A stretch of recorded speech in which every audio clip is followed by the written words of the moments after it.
Alam mo ba, may mga lolo at lola sa Pilipinas na hindi na kayang pumunta sa payout center dahil sa sakit at kahinaan ng katawan? Kaya sa Batangas, mismong ang Department of Social Welfare and Development o DSWD Secretary ang nagbahay-bahay para personal na ihatid ang kanilang social pension.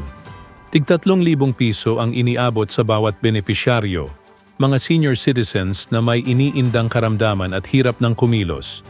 At dahil sa bagong batas, Republic Act 11 1916, tumaas na ang buwanang social pension mula 500 piso naging 1,000 piso kada buwan. Malaking tulong ito para sa kanilang gamot, pagkain, at araw-araw na pangangailangan.